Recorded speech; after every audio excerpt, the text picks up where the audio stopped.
Assalamualaikum warahmatullahi wabarakatuh.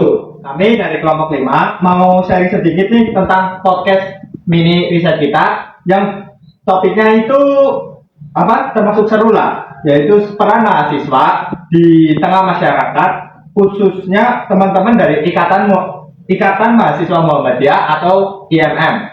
Dengan saya sendiri Kelvin Dia Putra dengan NIM akhir 186. Saya Davina Semutakin dengan NIM akhir 197. Saya Dindra Maska dengan NIM akhir 175. Dan saya Bagatino Wicaksono dengan NIM akhir 195.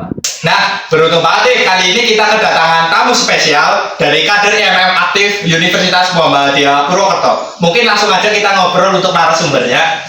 Dipersilakan. Oke, terima kasih buat teman-teman saya yang telah mengundang saya sore kali ini sebagai narasumber. Mungkin saya bisa perkenalan dulu. Perkenalkan, nama saya Parosa Khalil Muhammad Yasidisa. Saya seorang mahasiswa aktif semester 4. Saya bergabung dengan organisasi IMM, Fakultas Teknik dan Sains. Saya sendiri di IMM menjadi anggota bidang tablik. Gitu. Mungkin langsung saja ke pertanyaannya ya Mas. Yang pertama itu kita kan sering dengan IMM itu pergerakannya aktif banget. Sebenarnya program atau kegiatan kalian yang sasarannya langsung ke masyarakat di sekitar Purwokerto ini tuh apa aja sih? Oke, jadi di IMM itu ada bidang yang khususnya terjun ke masyarakat. Kita ambil contoh bidang SPM atau sosial pemberdayaan masyarakat. Di kita itu sering ngadain event-event kayak bersih-bersih masjid atau bantu-bantu sosial, gotong royong, ataupun seringkali juga kita mintain sumbangan ke orang-orang untuk disumbangkan ke panti asuhan gitu. Dan juga ada bidang lain, kita bidang RPK. Nah, bidang RPK itu sendiri kita membuat program belajar khususnya untuk mahasiswa, tidak cuma mahasiswa IMM sendiri, tetapi juga buat mahasiswa umum itu boleh banget buat ikut belajar bareng kami. Mungkin itu Mas Kevin. Ya, mungkin terima kasih banyak untuk menjawab pertanyaan saya. Mungkin untuk selanjutnya pertanyaan itu akan dibahas oleh Bagas. Tadi kan program-programnya itu ada yang buat umum ya, mahasiswa umum selain anggota IMM. Itu gimana sih cara kita ikutannya? Kita di IMM sendiri itu tidak menutup ruang buat mahasiswa umum buat bergabung ke kita. Kita sendiri sering membuat poster-poster kegiatan belajar itu kita upload di sosial media kita. Wah, lumayan banyak juga ya Mas program-program yang langsung nyasar ke masyarakat. Itu juga nyambung banget sama materi kuliah di Kemuhammadiyahan. Di kelas itu sering bahas tentang teologi Al-Maun, di mana agama itu harus wujud dalam aksi sosial. Kalau dari teman-teman IMM sendiri, cara nerapin nilai-nilai dari teologi Al-Maun itu gimana ya Mas di praktek nyatanya? Oke, jadi kita sendiri itu di IMM sudah diterapkan prinsip bahwa ibadah itu bukan cuma kepada Allah, tetapi juga kepada manusia. Khususnya kita bermasyarakat, kita bersosial, bagaimana hubungan kita kepada masyarakat itu juga menjadi suatu ibadah buat kita. Mungkin prinsip itu yang selalu kita bawa kemana-mana saat kegiatan sosial maupun kegiatan itu Mas. Oke. Ternyata bagus-bagus banget ya Mas. Nerapin dari teologi Al-Maun itu diimplementasikan secara nyatanya melalui kegiatan ini. Mungkin selanjutnya ada pertanyaan dari Mas Gafri. Nah, berarti emang nggak cuma sekedar teori di kampus doang ya, tapi benar dipraktekkan.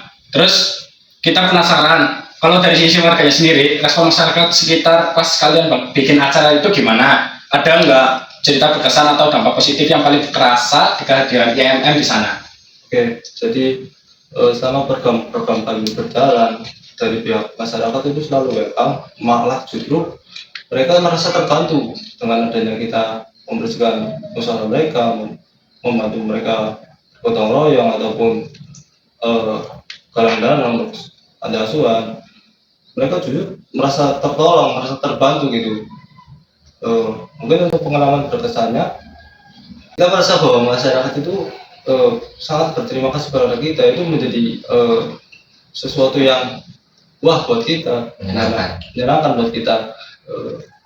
kita dibayar dengan rasa terima kasih itu.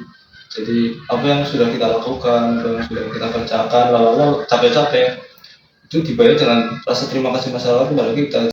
Oke, jadi buat pengalaman yang paling berkesan bagi kita mungkin pada saat kita melihat masyarakat itu sangat tertolong atas adanya kita, itu juga menjadi ladang pahala juga buat kita, bahwasanya ibadah kita itu bukan cuma ibadah kepada Allah, tetapi ibadah kita kepada manusia dan kepada masyarakat sekitar yang merasa terbantu.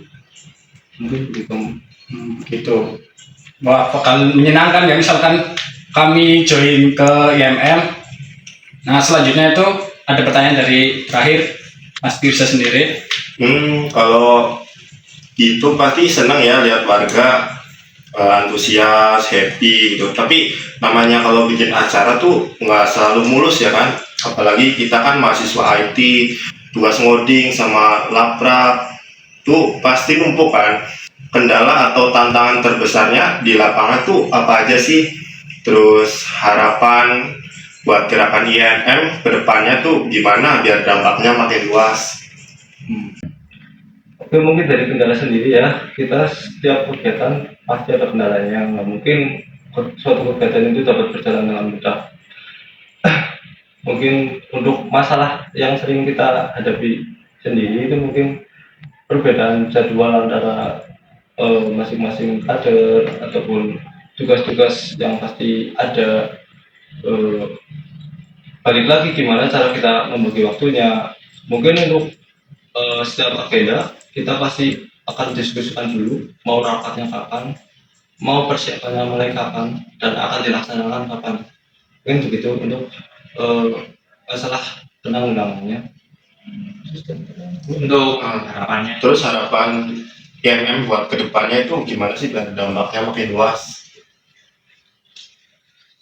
Itu mungkin untuk harapan saya kepada IMM, mungkin kedepannya kita bisa lebih solid kan, kita bisa mengembangkan program-program yang lebih banyak dan lebih bermanfaat buat kita maupun buat masyarakat. Saya harap suatu saat nanti IMM bisa berkembang lagi lebih luas jangkauannya, tidak hanya di fakultas, tapi juga universitas bahkan antar universitas. Amin. Ya keren ya Mas Barosa. Jadi kesimpulannya gerakan IMM itu benar-benar jadi jembatan nyata buat mahasiswa membantu masyarakat dan sejalan banget sama nilai Islam berkelanjutan yang peduli lingkungan dan sebagainya. Terima kasih buat Mas Barosa untuk sharing bareng kita. Ya mungkin penutupan bisa hostnya. Oke, sekian podcast mini riset dari kelompok kami. Semoga menginspirasi kita semua buat terus peduli sama masyarakat. Terima kasih. Wassalamualaikum warahmatullahi wabarakatuh. Waalaikumsalam warahmatullahi wabarakatuh. Alhamdulillah.